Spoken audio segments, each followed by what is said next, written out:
Dieu, tu es grand, Seigneur. Merci, mon Dieu, mon roi, nous te confions ce moment. Yahweh, parle-nous, oh Dieu.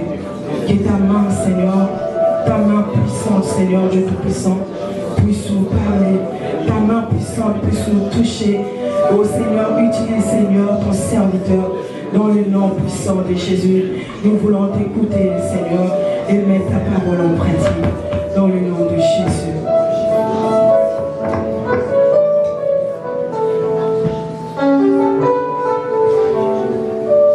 Merci Seigneur.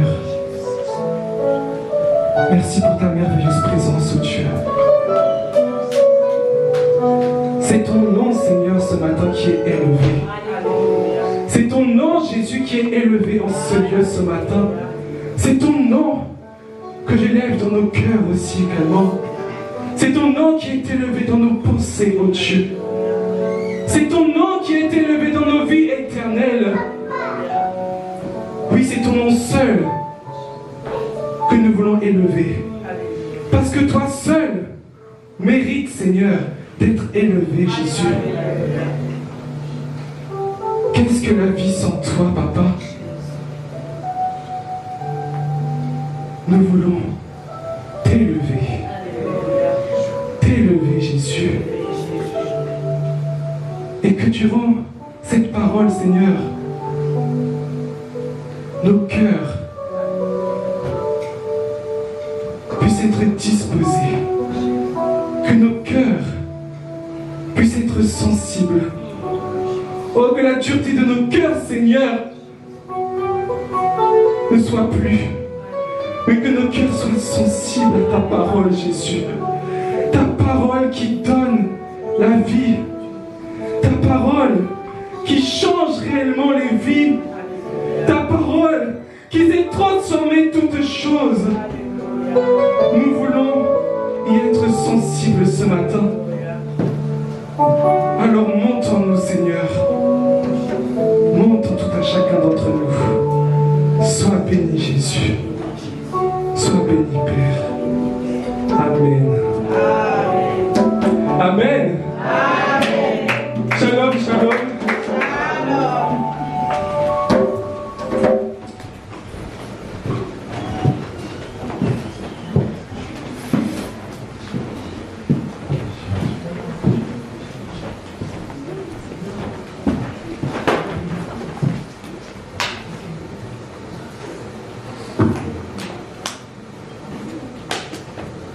Shalom, shalom. Que Dieu vous bénisse. Amen. Que nos cœurs soient disposés pour le message de ce matin.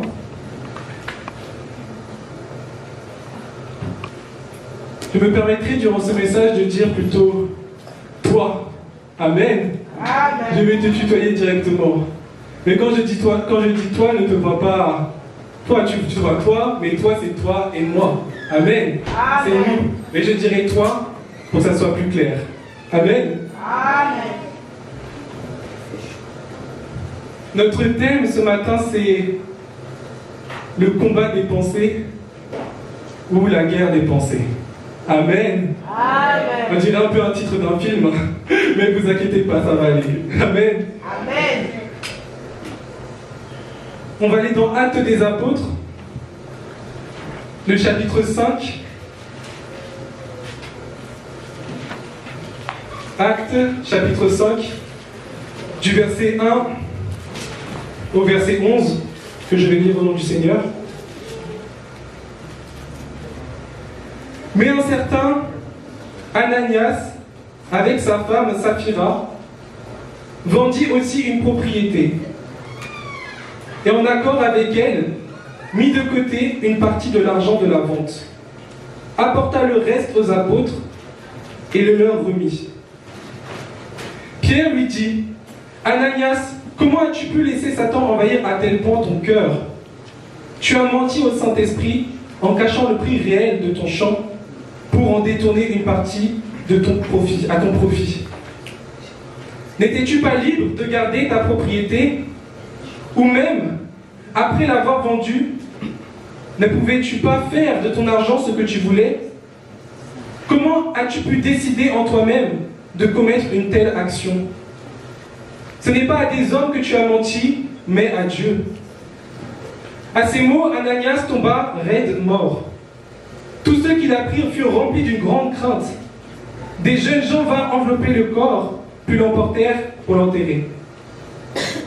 Environ 3 heures plus tard, la femme d'Ananias entra sans savoir ce qui s'était passé. Pierre lui demanda, « Dis-moi, est-ce bien à ce prix-là que vous avez vendu votre champ ?»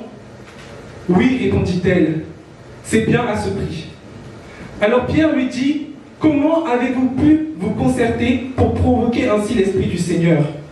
Écoute, ceux qui viennent d'enterrer ton mari sont devant la porte et ils vont t'emporter toi aussi. » Au même instant, elle tomba inanimée aux pieds de Pierre. Les jeunes gens qui rentraient la trouvèrent morte. Ils l'emportèrent et l'enterrèrent aux côtés de son mari. Cet événement inspira une grande crainte à toute l'Église, ainsi qu'à tous ceux qui entendirent parler. Amen. Amen. On connaît, la plupart de nous d'entre nous connaissent ce passage de Ananias et sa femme Saphira. Et pour replacer un peu le contexte un peu plus haut, on nous explique que dans cette période-là, tous ceux qui avaient accepté Christ, tous les nouveaux croyants, ils étaient dans un élan de très grande générosité. Ils se soutenaient les uns les autres, ils étaient remplis d'amour, ils étaient remplis de compassion, et ils voulaient qu'aucun d'entre eux ne puisse manquer de quelque chose. Et de ce fait, ils vendaient leurs terrains, leurs propriétés et leurs biens pour le remettre aux apôtres et que les apôtres puissent les redistribuer en fonction des besoins de la communauté. Amen. Amen. Déjà, quand j'ai vu le contexte, je me suis dit, waouh, vraiment, ils étaient très, très zélés. Parce que vendre sa propriété, vendre sa maison, vendre ses biens pour le bien-être de son frère, pour le bien-être de sa sœur, c'est un geste où vraiment il peut n'y avoir que Dieu dans le cœur pour faire ça. C'est vrai, tu peux donner ton argent, tu donnes ta dîme, tu donnes plein de choses, mais jusqu'à vendre ta maison et remettre tout le prix, waouh! Il y a vraiment Dieu qui ne peut que faire ça. Mais personne n'était obligé de le faire. Attention, Dieu n'a pas dit, vous allez vendre le terrain, vous allez vendre vos biens et vous donnez tout l'argent. Ça, c'était libre à chacun. Si tu peux vendre ta maison et que tu veux donner que 15%, donne que 15%, mais sois honnête. Sois honnête à ton engagement. Si tu vends ta maison et tu veux donner 30% aux apôtres, ils pouvaient le faire aussi. S'ils voulaient vendre leur maison et garder l'argent pour eux, ils pouvaient aussi le faire. Il n'y avait pas de mal dans ça. Mais je pense que le fait que tout le monde puisse être dans cette démarche-là, ça encourage les autres aussi à le faire. Amen. C'est parce qu'il se passe des fois aussi pour nous. Tu vois quelqu'un faire une bonne action, ça t'encourage aussi à faire cette action. Tu vois quelqu'un qui soutient une personne d'une telle manière, ça te pousse aussi à soutenir cette personne de cette telle manière. Et inspiré par cela, beaucoup d'entre eux ont vendu leur maison et leur propriété. Et c'était un engagement en fait qu'ils prenaient envers Dieu. Ce n'était pas un engagement envers les hommes. C'est vrai qu'ils donnaient l'argent aux apôtres, donc physiquement c'était des hommes. Mais c'était un engagement envers Dieu. Est-ce que tu sais que quand tu prends un engagement, c'est premièrement envers Dieu? Amen. Quand tu as accepté Christ dans ta vie, tu as pris l'engagement de le servir. Quand tu as accepté Christ dans ta vie, tu as pris l'engagement aussi, même si Dieu nous change, de changer toi aussi, de faire ta part. Et comme, à l'image de ce texte, c'était un engagement. Et nous tous, nos vies sont faites d'engagement. Et dans cet engouement, dans cette attitude, il y a un couple qui est sorti un peu du lot, mais négativement. Ananias et Saphira. Qu'est-ce qu'ils ont fait? Ils ont vendu leur maison, ils ont vendu leur propriété, une de leurs propriétés, et ils ont fait croire que toute la somme qu'ils avaient eue, ils allaient la donner aux apôtres. Alors qu'en vérité, ils avaient gardé une part pour eux. S'ils avaient vendu la maison 100 000 €, ils allaient devant les apôtres en disant que la maison avait coûté 80 000 et qu'ils donnaient les 80 000, en gardant les 20 000 pour eux. Et ils ont gardé l'argent. Et ils se sont mis d'un commun accord. Ils étaient d'accord entre eux. Ils ont discuté. Et aucun n'a rattrapé l'autre. Ils se sont mis d'accord. Et là où je veux en venir, bien aimé, c'est que peut-être qu'au tout début, étant encouragés par les autres de voir ce qu'ils faisaient, ils se sont dit pourquoi pas nous? Pourquoi pas vendre notre maison et donner ces biens-là? Ça va faire du bien à ceux qui n'ont rien, ça va faire du bien à ceux qui sont dans le besoin. Et ils se sont laissés séduire dans leurs pensées. Ils se sont laissés séduire par leurs pensées. Ils n'ont pas veillé à leurs pensées. C'est au verset 3 où Pierre dit « Ananias, comment as-tu pu laisser Satan envahir à tel point ton cœur ?» Et le cœur, c'est aussi les pensées. Amen. Amen. Le cœur, en fait, c'est tes pensées. C'est là où il y a tes pensées, c'est là où il y a tes émotions. Et Ananias et Saphira n'avaient pas veillé sur leurs pensées. À la fin, ils ont voulu faire ça pour les apparences, pour dire que moi aussi j'ai fait comme un tel, j'ai fait comme le frère, j'ai fait comme la sœur, alors qu'en vérité, ils n'ont rien fait de tel. Mais qui sait? C'est pendant que j'ai médité le passage que j'ai cette question moi. Qui sait si au tout début, avant même de vendre la maison, ils n'avaient pas pensé réellement faire du bien et ne pas mentir, en se disant je vais vendre cette propriété et je vais tout donner. Mais parce qu'ils n'ont pas veillé sur leurs pensées, parce qu'ils n'ont pas fait attention, ils sont venus l'un et l'autre à conclure qu'ils garderaient une partie de l'argent pour eux, qu'ils détourneraient l'argent. Et souvent, on prend ce passage pour parler du donner, mais je voudrais vraiment qu'on voit sous l'angle des pensées. Parce que ceux qui avaient donné, ils avaient gardé cette pensée-là jusqu'au bout, cette bonne pensée pour le Seigneur, de servir le Seigneur. Mais eux, ils n'avaient pas menti qu'aux hommes, ils avaient menti aussi à Dieu. Ils ne trompaient pas seulement les hommes, mais ils trompaient aussi Dieu. Et tout cela a commencé où? Dans les pensées. Cela n'est pas arrivé du jour au lendemain. Cela n'est pas comme d'un seul coup, ils ont eu cette pensée-là. Non, c'est qu'en fin de compte, dans leur cœur, il y avait peut-être la cupidité. Que peut-être dans le cœur, ils voulaient plus d'argent, plus de gains pour eux. Et ça a fini par ressortir. La Bible nous dit que la bouche parle de l'abondance du cœur. Tes actions aussi viennent de ton cœur. Des fois, on fait des choses, on dit des choses, on se dit, mais pourquoi j'ai dit ça? Pourquoi j'ai fait ça? Mais parce que simplement, peut-être que c'était en toi. Parce que peut-être c'était en toi. Que tu n'as pas fait attention et tu n'as pas veillé à tes pensées. Il y a une expression qu'on entend parfois beaucoup qui dit Dieu voit les cœurs. Amen. Amen. Qui connaît cette expression? Amen. Dieu voit les cœurs. Et souvent on prend cette expression à notre avantage. Mais Dieu voit mon cœur. J'ai des jeans troués de la cheville jusqu'à ma cuisse, mais Dieu voit le cœur. Je ne donne pas ma dîme, mais Dieu voit le cœur. Je suis méchant au travail, mais Dieu voit le cœur. Est-ce qu'on n'entend pas ça souvent? Moi, là, comme je dis ça, déjà mes oreilles commencent déjà à siffler. Je me dis, qu'est-ce qu'on va me dire? Mais prenons aussi cette expression alors dans les deux sens. Oui, Dieu voit les cœurs. Dieu voit ton cœur et Dieu voit tes pensées. Ce n'est pas seulement dans les apparences que Dieu voit. Moi, je vois que tes apparences. Les apparences. Toi, tu vois aussi que mon apparence. Je ne connais pas ton cœur, tu ne connais pas mon cœur. Je ne connais pas tes pensées, tu ne connais pas mes pensées. Je peux sourire, te dire bonjour, et en réalité, je peux avoir de très mauvaises pensées. Je peux dire vouloir t'aider, alors qu'en réalité, je ne veux même pas t'aider. Dieu voit les cœurs. Amen. Et j'ai vraiment ri à soir quand j'ai pensé à cette expression. Parce qu'en réalité, c'est un jugement des fois. Faites vraiment attention à ce qu'on dit. Dieu voit les cœurs, Dieu voit les cœurs, Dieu voit les cœurs. En disant que, voilà, les gens vont me laisser tranquille. Mais oui, Dieu voit ton cœur. Tous les jours, Dieu voit ton cœur. Chaque pensée, Dieu les voit. Rien ne peut être caché aux yeux de Dieu. Tu peux te cacher aux yeux des hommes, mais devant Dieu, tu ne peux pas te cacher. Et est-ce que tu disciplines tes pensées? Est-ce que tu prends soin d'avoir des pensées dans le Seigneur?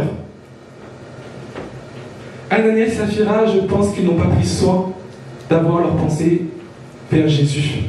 Ils n'ont pas pris soin d'avoir leur cœur entièrement à Jésus.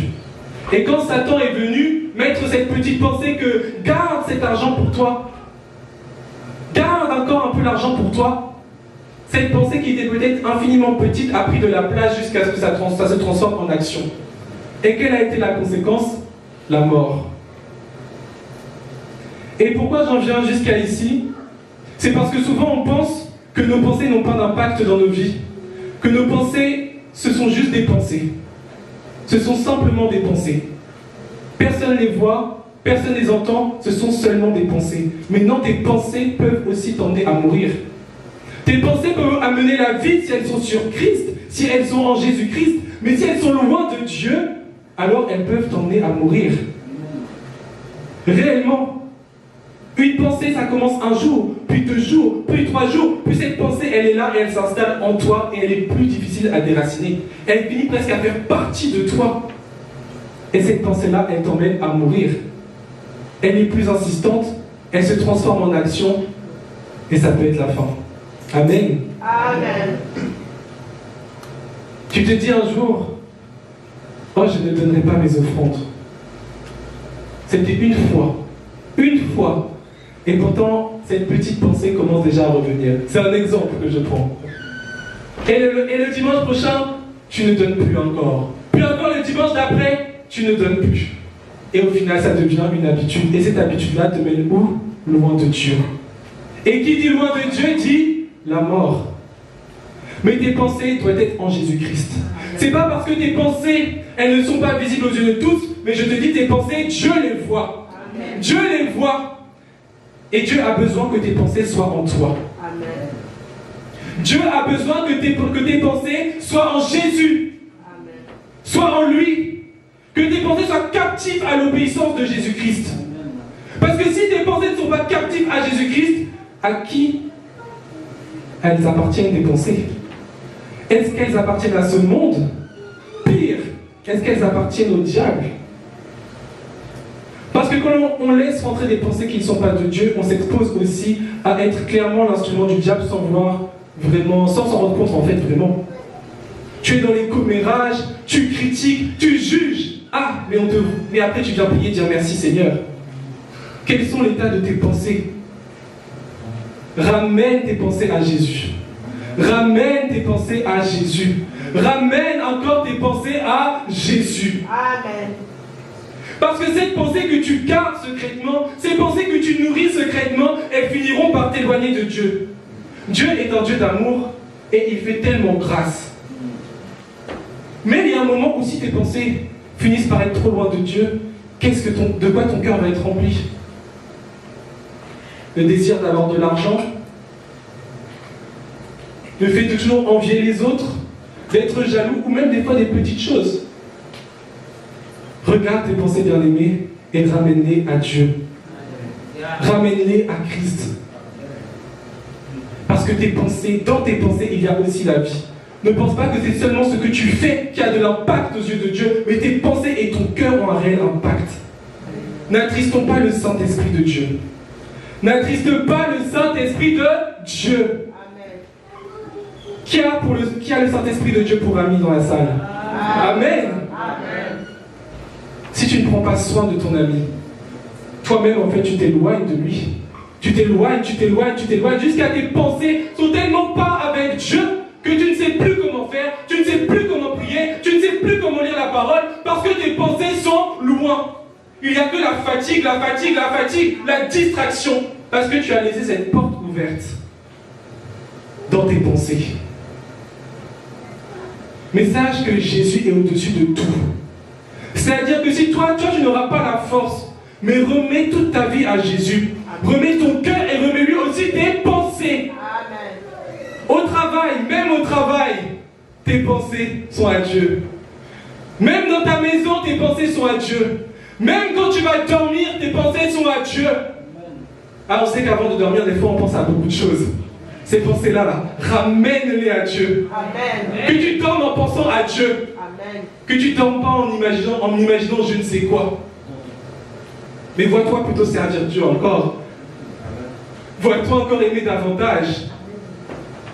Vois-toi encore avoir la soif de la parole de Dieu. Amen. Parce que ces pensées-là, elles vont t'aider pour la marche du Seigneur. Amen. Parce que Dieu peut travailler avec nous seulement si nos pensées aussi sont disposées. Si tes pensées sont polluées encore et encore, qu'est-ce qui va sortir de toi? Un jour ou l'autre, nous finirons par être exposés. Quand je dis exposé, ne voyez pas comme je sais pas, mais exposé tout simplement, même pour toi-même. Tu vois en fait qu'à l'intérieur de toi, il n'y avait pas grand-chose. Tellement tu as été laissé emporter par la distraction, tellement tu t'es laissé emporter par le mensonge, tellement que tu t'es laissé emporter par la négligence. Le jour arrive où tu te dis, mais qu'est-ce qu'il y a en moi? Qu'est-ce qu'il y a dans mon cœur? Mais où étaient mes pensées depuis tout ce temps? Et je ne sais pas à quoi penser Ananias et Saphira en faisant ça. Je ne sais pas s'ils se sont dit que ça va passer parce qu'on ne lit pas dans mes pensées, les apôtres vont croire ça. Mais Dieu a montré un bel exemple, qu'on ne joue pas avec Dieu, qu'on ne blague pas avec Dieu. Amen. Tu ne peux pas dire avec tes mots que tu veux être bon pour ton frère en Christ, bon pour ta soeur en Christ, si en toi-même tu as des pensées de jalousie et de méchanceté. Change et demande à Dieu de renouveler ces pensées-là. Change et demande à Dieu d'ôter ces pensées et de mettre les pensées de Christ.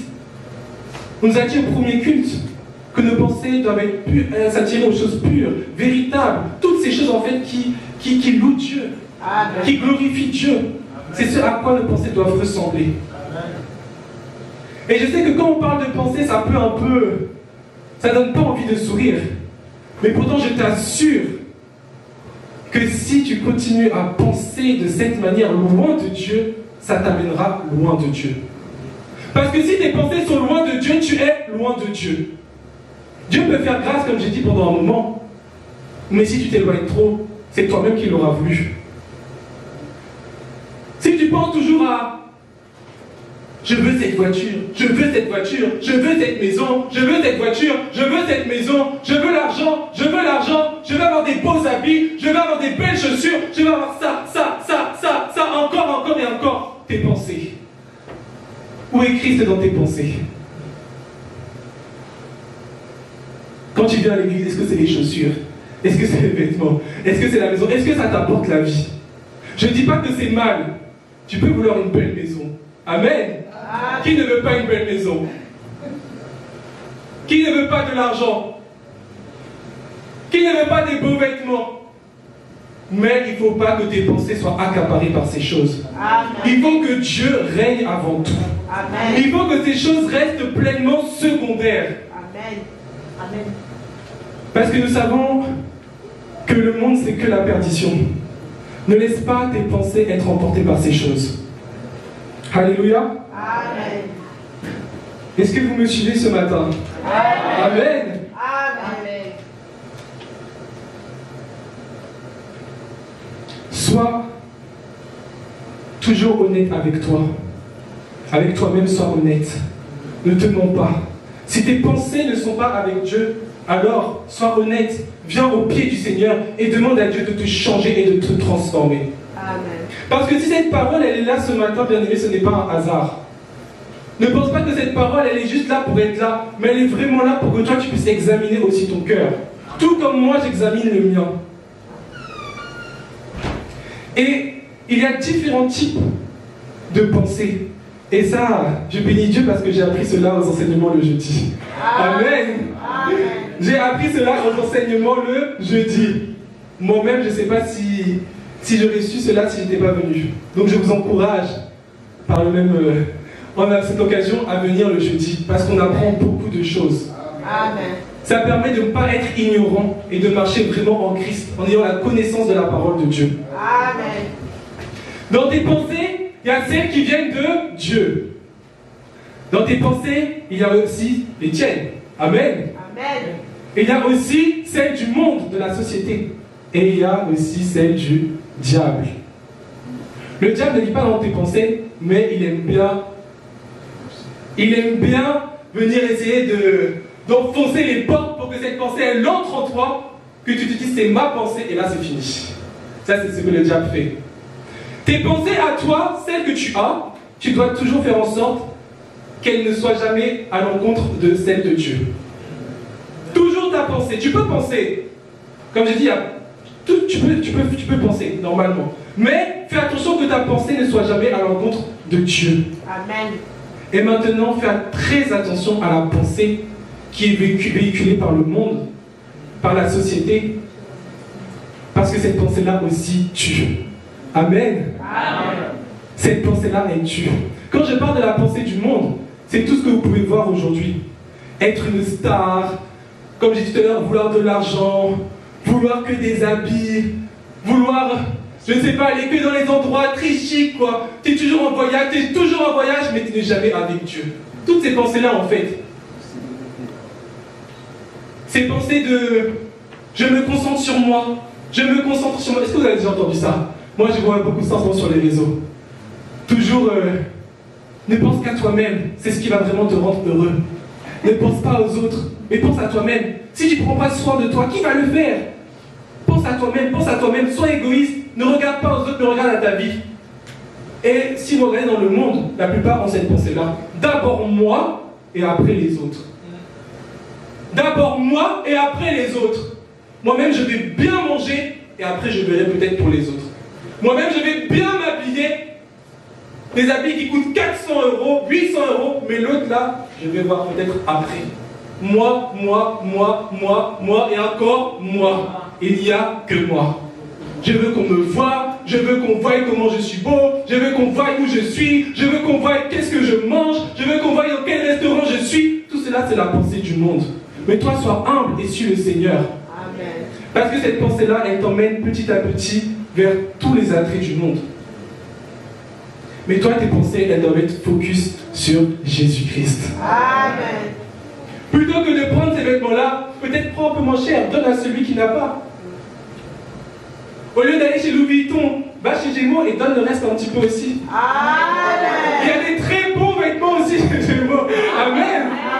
Ce que je veux dire, c'est qu'au lieu de toujours penser à toi, d'aller viser la qualité, pense aussi à l'autre. Amen. C'est ça que Dieu aussi nous demande. Toute ta dépense, c'est pour toi. Je vous dis moi-même des fois, je me dis, mais qu'est-ce que je suis en train de penser? Qu'est-ce que je suis en train de penser? Je vais faire ci, je vais faire ça, je vais aller là-bas, je vais aller visiter ci, je vais dépenser mon argent par là-bas, je vais aller dépenser mon argent par là-bas. À la fin du mois, je ne sais même pas ce que j'ai fait, je ne sais même pas l'argent où est passé.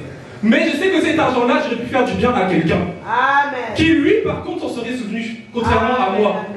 Amen. Oui, prends soin de toi, mais aussi, et un œil aussi sur l'autre. Amen. Prends soin aussi des autres. Amen. Ne sois pas égoïste, comme le monde te dit de l'être, mais toi, sois la lumière. Sois la lumière pour que les autres, quand ils te voient, ils te disent, moi aussi, je vais faire du bien à quelqu'un. Amen. Ah mais tiens, c'est vrai, penser qu'à soi, en fin de compte, peut-être que ça n'a pas trop de sens. Je vais aller, ne serait-ce donner des chaussures à la personne que je vois qui marche pieds nus depuis des mois. Je vais aller donner peut-être de l'argent à la personne qui se dit les courses maintenant c'est cher, elle n'arrive plus à tenir les deux bouts. Je vais peut-être aller donner même ne serait-ce que 20 €. Regardons aussi à l'autre, parce que c'est ce que Dieu veut. Amen. Quand tu vois l'autre, vois Dieu aussi en fait. Ne vois pas seulement un homme, mais vois le bien que tu peux faire au nom de Jésus. Amen. Ramène tes pensées à Jésus. Parce que si tes pensées ne sont pas à Jésus, c'est le doute qui va être là. C'est le mensonge aussi qui va être là. Et toutes ces pensées qu'on connaît très bien. Amen. Amen.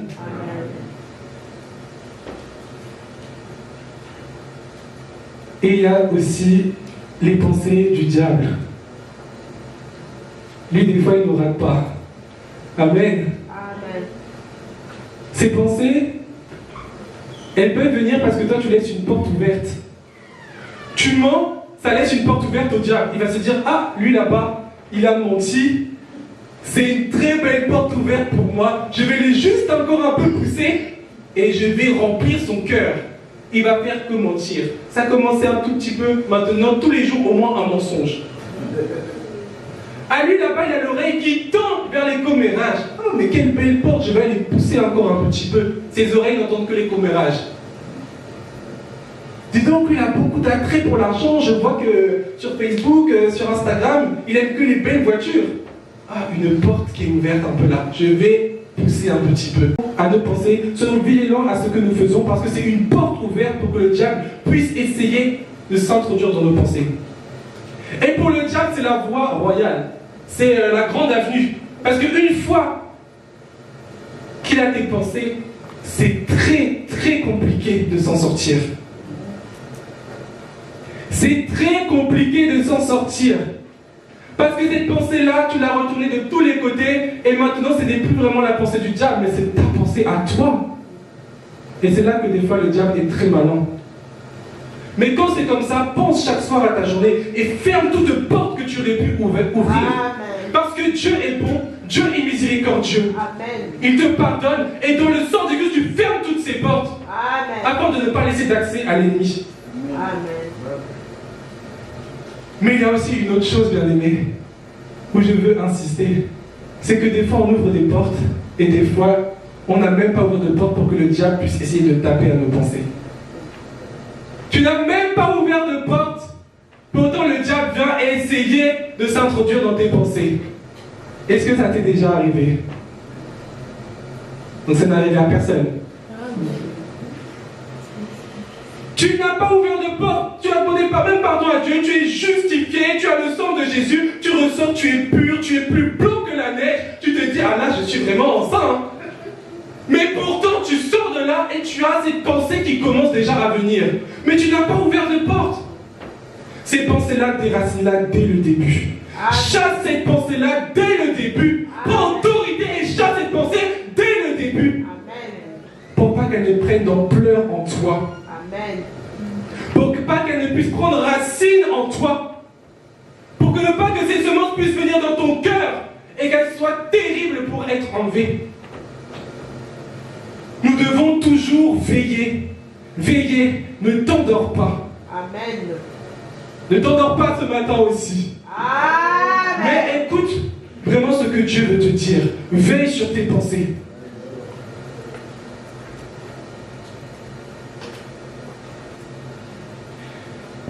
Parce que nos pensées finissent toujours par être le reflet de qui nous sommes réellement. Si tes pensées sont en Christ, alors tu as l'assurance d'être en Christ. Amen. Mais si tes pensées sont constamment dans le péché, encore et encore, alors il faut vraiment se poser la question. Il faut vraiment se poser la question. Ce n'est pas parce que je viens tous les dimanches à l'église, ce n'est pas parce que je viens à toutes les cellules, ce n'est pas parce que je viens à toutes les activités de la semaine que je suis avec Dieu, mais où sont mes pensées? Où sont mes pensées? Amen. Je t'invite vraiment à te poser cette question ce matin, de où sont tes pensées?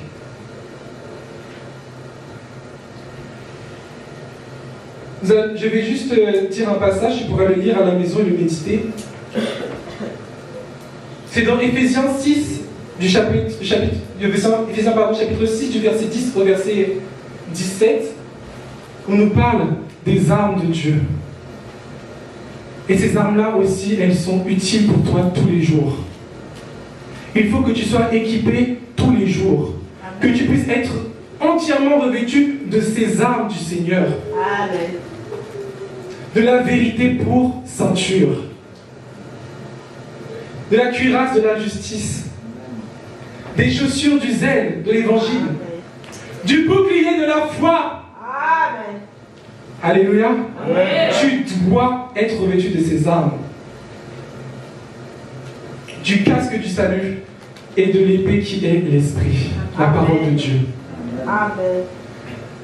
Si tu as ces armes, tu vas pouvoir affronter tout ce combat qui peut être dans tes pensées.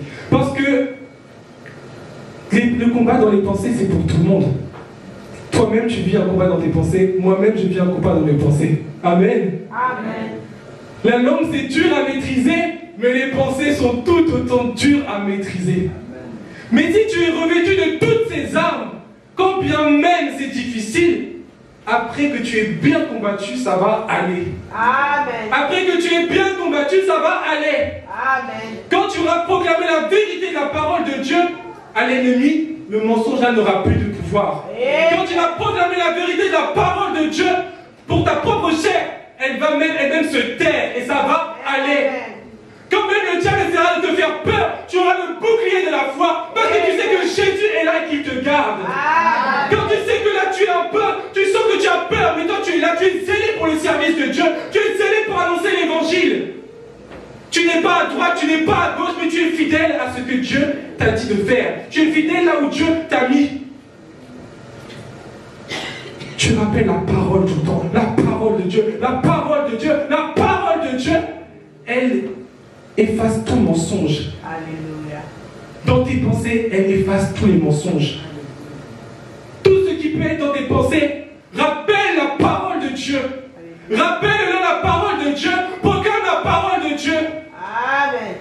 Que je suis plus que vainqueur. Amen. Et que je ne me laisserai pas séduire par ses pensées. Amen. Que Dieu me dit d'aimer, il me dit de ne pas être méchant. Alléluia. Que Dieu me dit de ne pas juger. Alléluia. Alors je vais plutôt compatir pour la personne et prier pour elle. Amen. Ramène la parole de Dieu dans tes pensées afin que tes pensées soient pures en Jésus. Amen. Qui connaît l'histoire des 10 vierges? Les 5 qui étaient sages et puis les 5 autres qui étaient folles. Et c'est vrai que surtout dans ce passage, on parle du Saint-Esprit de Dieu. Mais ces 10 vierges, j'imagine qu'elles avaient le Seigneur. Mais 5 d'entre elles n'ont pas prêté attention. Peut-être qu'elles se sont dit que moi, je ne fais pas attention à mes pensées, je vais à l'église, mais je ne fais pas attention à mes pensées. Je vais louer Dieu, mais bon, je ne fais pas attention à mes pensées. Je marche comme ça, je marche encore comme ça, je marche encore comme ça. Je ne vois pas le mal, donc je continue encore de marcher comme ça. Personne ne me dit rien puisque personne ne voit. Donc je continue à marcher encore comme ça. Mais un jour, le Seigneur revient. Amen. Un jour, le Seigneur revient. Et elles ne sont pas prêtes. On dit qu'elles n'ont plus assez d'huile. Bien sûr, si jamais tes pensées ne sont pas en Christ, le Saint-Esprit finit un moment par s'éloigner. Enfin, tu finis par t'éloigner du Saint-Esprit de Dieu. Je rectifie. Ce n'est pas le Saint-Esprit de Dieu qui s'éloigne de toi, mais c'est toi qui t'éloignes du Saint-Esprit de Dieu. Amen. Et ils ont continué sans doute avec leurs pensées. Et le jour où Dieu est revenu, elles n'avaient plus de force. Leurs pensées étaient peut-être dans les choses du monde, dans la distraction, dans le mensonge. Et il n'y avait plus rien qui permettait qu'elles accèdent réellement au royaume de Dieu. Qu'elles ne puissent partir avec le Seigneur. Et ça aussi, c'est les pensées. Amen. Amen. Mais par contre, celles qui étaient sages, elles ont fait attention. Elles ont fait attention. De sorte à ce que lorsque Jésus revient, elles soient prêtes. Amen. Je te dis ça parce que quelle tristesse lorsque Dieu va revenir, parce que Jésus revient bientôt. Amen. Si tu ne savais pas, je te dis Jésus revient bientôt. Amen. Si tu ne savais pas, Jésus revient bientôt. Qu'il ne te trouve pas avec des pensées abominables. Qu'il ne te retrouve pas avec des pensées loin de lui. Quelle tristesse de rater le ciel à cause des pensées. Quelle tristesse de rater le ciel à cause des pensées qui ont été souillées par le monde parce qu'on n'a pas veillé. Mais relève-toi. Relève-toi. Relève-toi. Dieu fortifie tous ceux qui s'approchent de lui. Amen. Dieu donne la force à tous ceux qui s'approchent de lui. Amen. Dieu permet de changer une vie, de changer les pensées, de changer les habitudes à ceux qui le veulent réellement. Alors approche-toi de Dieu. Amen. Approche-toi de Dieu encore. On a parlé la semaine dernière, dimanche dernier, qu'on était des enfants de Dieu. Qu'on était des enfants de la lumière. Amen. Alors ne doute pas, relève-toi, relève-toi, relève-toi et marche. Ne t'arrête pas là. Ne t'arrête pas là. Ne t'arrête surtout pas là. Amen. Amen. Pour finir, je voulais témoigner. C'est vrai que la semaine dernière, je voulais vraiment témoigner, mais bon, ça m'est un peu échappé. Donc, Dieu a fait grâce, je glorifie notre Seigneur, que je puisse être là Amen. pour témoigner. Amen. Il y a peu de temps, quand on a eu la vieille prière le 31 mars, Amen. Amen.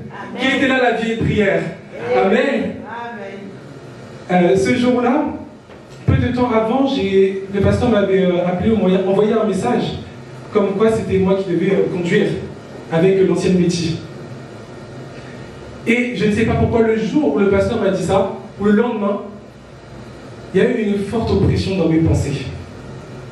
Une forte oppression dans mes pensées. Au début, elle était toute petite, donc je n'ai pas prêté attention. Mais la semaine qui a suivi, je me sentais un peu fatigué. Donc, j'étais pas au top de ma forme. J'étais malade.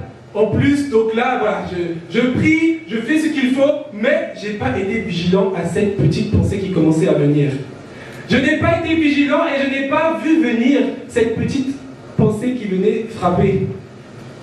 Mais un jour, quand je me suis réveillé, l'oppression s'est fait de plus en plus forte. Et là, je me suis dit, Seigneur, ces pensées, elles ne sont pas de moi, mais elles sont insistantes. Insistantes. Et j'ai prié, mais rien. Amen. J'ai prié vraiment, mais rien. Plus je prie, plus les pensées, c'est pire. Je sais que ce n'est pas mes pensées, mais il y en avait deux. Vous voyez un peu, c'est soit je tombe dans le feu, soit je tombe dans l'eau. Donc, on me secoue. Et moi, j'étais là. Ah, regardez-moi Satan. Pas cette pensée, tout le temps. Vous savez, vous pouvez être oppressé de différentes manières, mais moi, c'était tout le temps. Au travail, ces pensées étaient là. Pendant que j'allais à la douche, ces pensées étaient là. Quand j'allais dormir, ces pensées étaient là. Et j'étais en train de me battre encore et encore. Et je me suis dit, Seigneur, il faut que tu interviennes. Alléluia. Parce que ces pensées-là, si moi-même je tombe dans une de ces pensées, je vais mourir. Je vais mourir. Quand je dis mourir, ne voyez pas physiquement, mais je vais mourir intérieurement. Je sais que si je tombe dans le piège de l'ennemi, ces oppressions étaient tellement fortes, je me suis dit, je n'ai jamais vécu de telles choses. Et pourtant, avant que je vienne à Christ, Dieu m'a délivré de toutes ces oppressions-là. Donc déjà, le diable, avant que je vienne à Christ, le diable déjà essayait de m'oppresser. Mais Dieu m'a délivré. Et quand j'ai revu ces pensées-là, quand j'ai vu cette oppression-là, j'étais énervé. Et je me suis dit, ça fait 6 ans maintenant que ces pensées ne sont pas là, mais une telle oppression. Comme je vous dis, j'étais malade et j'étais fatigué. Donc, des fois, je priais, mais je n'avais pas conscience de ce que je disais. Et c'était là mon erreur. Comme je n'avais pas conscience, quand je proclamais la parole de Dieu, comme je n'étais pas assuré, lorsque je proclamais la parole de Dieu, ça ne faisait rien. Alors, j'ai pris un temps pour jeûner. Je vous dis ça a duré 2 semaines. Hein. Peut-être que, comme je vous dis comme ça peut faire rapide, mais 2 semaines où vous avez une oppression qui est terrible, c'est difficile. Moi-même, j'ai fait le point. J'ai dit, si j'ai ouvert une porte, je la ferme. Si j'ai ouvert quelque chose, je ferme tout cela à l'ennemi. Mais l'oppression a duré encore 1 semaine. Je me suis mis à jeûner pendant 3 jours. J'ai jeûné pendant 3 jours, non pas parce que je me suis dit, le jeûne va pouvoir arrêter cette oppression. Je me suis dit, je vais jeûner parce que je vais me rapprocher de Dieu. Et je veux que cette parole-là, elle soit réellement en moi et qu'elle soit vivante et que je puisse enfin la proclamer réellement. Amen. Pas seulement des mots, mais que tout mon être saisisse cette parole et que je puisse la pointer devant l'ennemi et que lui se taise. Amen. J'ai fait ces 3 jours de jeûne et j'ai été rempli de la parole de Dieu. Amen. Je n'avais plus de fatigue, que ce soit physique ou spirituelle, mais j'étais bel et bien éveillé. Amen. Je me suis levé. Et j'ai proclamé tout simplement la parole de Dieu. Amen. Et Dieu m'a délivré. Alléluia. Dieu a fait grâce. Parce que la parole de Dieu est vivante. Peut-être que tu te dis, mais le frère il prie, comment c'est possible une telle chose? Mais ça peut t'arriver aussi à toi. Je ne te le souhaite pas, bien sûr. Mais ça peut aussi t'arriver si tu ne fais pas attention. Alors veille sur tes pensées. Amen. Parce que je t'assure que lorsqu'on est dans ces choses-là, c'est très difficile de s'accrocher au Seigneur, très difficile de se relever. Mais pour moi, Dieu a fait grâce. Amen. Parce que je savais que peu importe les pensées, peu importe l'oppression, je savais que Dieu est mon sauveur, que Dieu est ma lumière. Que Dieu vous bénisse. Amen.